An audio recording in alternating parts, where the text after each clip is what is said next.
आकाशवाणी भोपाल से प्रस्तुत हैं प्रादेशिक समाचार।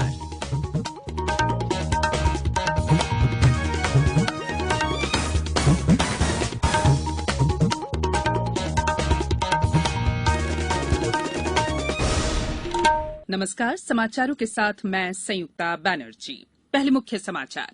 राष्ट्रीय पात्रता परीक्षा नीट प्रदेश के 144 केंद्रों पर आज 58,000 से अधिक विद्यार्थी होंगे शामिल। ग्वालियर में पूर्व प्रधानमंत्री अटल बिहारी वाजपेयी का बनेगा स्मारक, मुख्यमंत्री शिवराज सिंह चौहान ने की घोषणा। प्रदेश में कोरोना संक्रमितों की संख्या 86,000 से ज्यादा हुई, वहीं 64,000 से अधिक हुए स्वस्थ।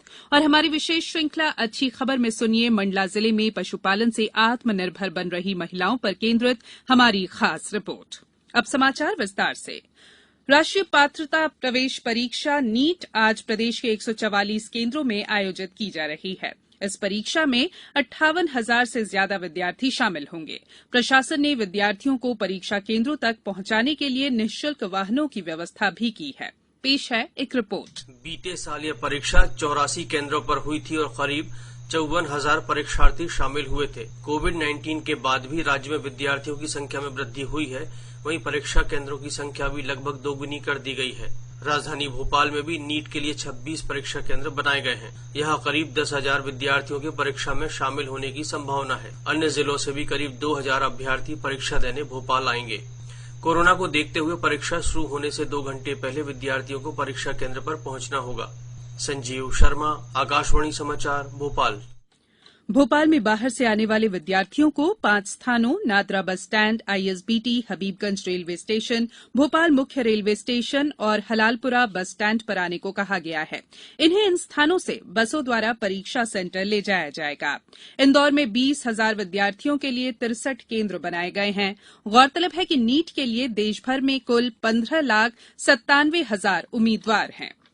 प्रधानमंत्री के प्रधान सचिव डॉक्टर पीके मिश्रा ने कोविड-19 के प्रबंधन और उपायों की व्यापक समीक्षा के लिए कल एक उच्च स्तरीय बैठक की अध्यक्षता की। राज्यों में कोविड संक्रमण प्रबंधन के अनुभवों पर केंद्रित इस बैठक में वैक्सीन तैयार होने, उसकी आपूर्ति श्रृंखला, लाभार्थी नामांकन और डिलीवरी प्रणाली पर केंद्रित ई-विन प्लेटफॉर्म के बारे में भी चर्चा की गई। इस अवसर पर डॉक्टर मिश्रा ने कहा कि अनलॉक का मतलब संक्रमण के विरुद्ध अपनी सुरक्षा कम करना नहीं है। मुख्यमंत्री शिवराज सिंह चौहान ने कहा है कि ग्वालियर में पूर्व प्रधानमंत्री अटल बिहारी वाजपेयी का स्मारक बनेगा। ये स्मारक पर्यटन स्थल के तौर पर तैयार किया जाएगा और इसमें अटल जी की आदमकद प्रतिमा स्थापित की जाएगी। इससे पहले केंद्रीय मंत्री नरेंद्र सिंह तोमर ने अटल जी की याद को चिरस्थायी बनाने के लिए ग्वालियर में स्मारक बनाने की जरूरत बताई थी। श्री तोमर ने कहा कि कैलारस क्षेत्र में भारत सरकार के रक्षा मंत्रालय द्वारा 2,000 करोड़ रुपए का प्रोजेक्ट लागू किया जाएगा। वहीं मुख्यमंत्री ने कल मुरैना, छैरा और कैलारस में कई विकास कार्यों के शिलान्यास और लोकार्पण किए। मुख्यमंत्री ने मुरैना में मेडिकल कॉलेज खोलने की घोषणा भी की। निजी विमानन कंपनी इंडिगो ने भोपाल से सूरत के लिए 1 अक्टूबर से रोजाना उड़ान सेवा शुरू करने की घोषणा की है। इसके लिए टिकट की बुकिंग शुरू हो चुकी है। कंपनी इस हवाई मार्ग पर 180 सीटों वाले एयरबस संचालित करेगी। ये समाचार आप आकाशवाणी भोपाल से सुन रहे हैं। हमारे समाचारों को अब आप कभी भी और कहीं भी अपनी सुविधा के अनुसार सुन सकते हैं। ये समाचार बुलेटिन यूट्यूब, ट्विटर और फेसबुक पर AIR न्यूज भोपाल पेज पर सुने जा सकते हैं। इसके अलावा आप हमारी वेबसाइट newsonair.com पर या AIR न्यूज ऐप पर भी समाचार सुन सकते हैं। ब्रेक के बाद समाचारों में एक बार फिर आपका स्वागत है। प्रदेश में कोरोना से अब तक 64,400 से ज्यादा लोग स्वस्थ हो चुके हैं। वहीं संक्रमितों की संख्या बढ़कर 86,000 से ज्यादा हो गई है। कल 37 नई मौतों से कोरोना से मरने वालों की संख्या 1,700 से ज्यादा हो चुकी है। 1,247 नए मरीज मिले, वहीं 1,462 मरीज स्वस्थ हुए। भोपाल में कल 265 नए केस मिले, जबकि 11 मरीजों की मौत हो गई। टीकमगढ़ में 17 नए मरीज मिले हैं, जबकि 2 मरीजों की मृत्यु हो गई है। इंदौर में पिछले 24 घंटों के दौरान 351 नए मरीज मिलने से कोरोना संक्रमितों की संख्या 16,782 तक पहुंच गई है। जबलपुर में कल रिकॉर्ड 171 नए मरीज मिले हैं। उज्जैन में 47, मंदसौर में 28, बैतूल में 57, नीमच में 21, खंडवा में 9 नए मरीज मिले हैं। दमोह में 73, धार में 72 और कटनी में 59 संक्रमित मिले हैं। कोरोना के बढ़ते मामलों को देखते हुए राजधानी भोपाल के न्यू मार्केट और 10 नंबर मार्केट के व्यापारियों ने अब रात 10:30 बजे की बजाय 8:30 बजे तक ही दुकानें खोलने का फैसला किया है। राजधानी के अन्य बाजारों के व्यापारी भी दुकानें रात में जल्द बंद करने पर विचार कर रहे हैं। सागर जिले के खुरई और बंडा सहित विभिन्न कस्बों में रविवार को दुकानें बंद रहेंगी। हमारी विशेष श्रृंखला अच्छी खबर के 62वें अंक में आज सुनिए मंडला जिले में ग्रामीणों द्वारा विभिन्न कारणों से छोड़ दिए गए पशुओं की गौशाला का संचालन कर महिलाओं के आत्मनिर्भर बनने की कहानी पर केंद्रित एक रिपोर्ट।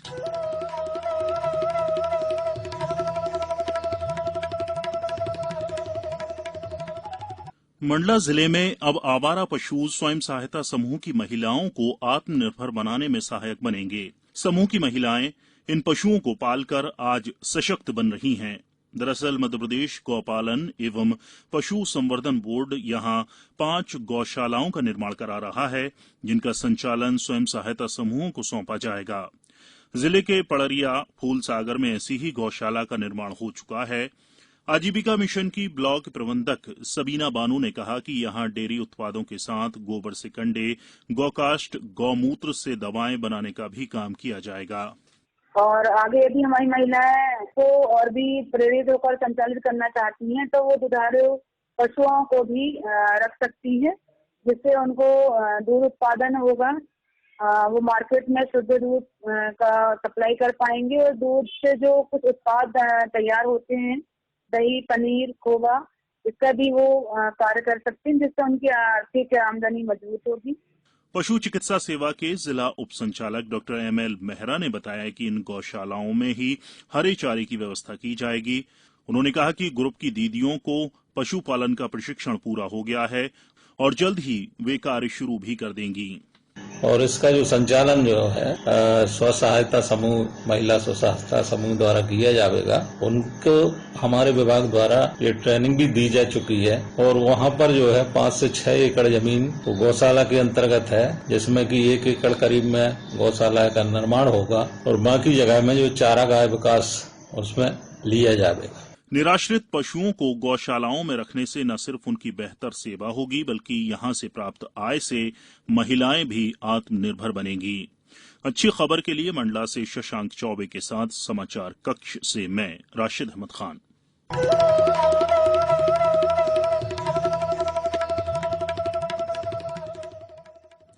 अच्छी खबर में आप हर रविवार रूबरू होते हैं प्रदेश के किसी भी इलाके की उस खबर से जो सकारात्मक है और समाज को दिशा देने में मददगार हो सकती है। केंद्र सरकार परिवहन वाहनों में उत्सर्जन और सुरक्षा के अंतर्राष्ट्रीय मानक लागू करने की परिवर्तनकारी योजना पर काम कर रही है। सरकार वाहन उद्योग की वृद्धि और सकल घरेलू उत्पाद में इसका योगदान बढ़ाने के लिए दूरगामी रूपरेखा तैयार कर रही है। सड़क परिवहन और राजमार्ग मंत्रालय ने एक बयान में बताया कि भारत के वाहन उद्योग को विकसित देशों के समकक्ष लाने के लिए नए नियम बनाने पर विचार चल रहा है। इनमें वाहनों की एंटी लॉक प्रणाली, एयरबैग, गति सीमा चेतावनी, रिवर्स पार्किंग सुरक्षा उपकरण जैसे उपाय शामिल हैं। अब कुछ समाचार संक्षेप में। केंद्रीय पर्यटन राज्य मंत्री प्रहलाद पटेल ने कल सागर कलेक्ट्रेट सभाकक्ष में आयोजित जिला विकास समन्वय और निगरानी समिति की बैठक में कहा कि जो प्रवासी मजदूर वापस नहीं जाएंगे, उन्हें मनरेगा के तहत रोजगार मुहैया कराया जाए।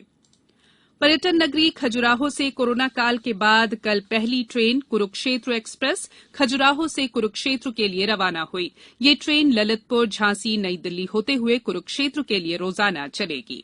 आदिम जाति कल्याण एवं जनजातीय कार्य विभाग मंत्री मीना सिंह 16 सितंबर तक अनूपपुर जिले के अल्प प्रवास पर रहेंगी, जहां वे अलग अलग कार्यक्रमों में शिरकत करेंगी। मंदसौर जिला चिकित्सालय में 12 बेड के आईसीयू वार्ड और सेंट्रल ऑक्सीजन सेंटर का लोकार्पण किया गया। इंडियन मेडिकल एसोसिएशन मध्यप्रदेश ने आईएमए रतलाम के अध्यक्ष डॉक्टर राजेश शर्मा को कोविड-19 संकट काल में उत्कृष्ट सेवा कार्य करने के लिए पुरस्कृत किया है। और सिंगरौली जिला मुख्यालय से लगभग 90 किलोमीटर दूर गढ़वा थाना क्षेत्र के कुराड़ी लमसरई गांव में कल सोन नदी में नहाने गए 4 किशोरों की डूबने से मौत हो गई। अंत में बुलेटिन के मुख्य समाचार एक बार फिर। राष्ट्रीय पात्रता परीक्षा नीट प्रदेश के 144 केंद्रों पर आज 58,000 से अधिक विद्यार्थी होंगे शामिल। ग्वालियर में पूर्व प्रधानमंत्री अटल बिहारी वाजपेयी का बनेगा स्मारक, मुख्यमंत्री शिवराज सिंह चौहान ने की घोषणा। प्रदेश में कोरोना संक्रमितों की संख्या 86,000 से ज्यादा हुई, वहीं 64,000 से अधिक हुए स्वस्थ। और हमारी विशेष श्रृंखला अच्छी खबर में आज आपने सुनी मंडला जिले में पशुपालन से आत्मनिर्भर बन रही महिलाओं पर केंद्रित हमारी खास रिपोर्ट। इस बुलेटिन में इतना ही। घर में रहिए, सुरक्षित रहिए और सुनते रहिए आकाशवाणी। नमस्कार।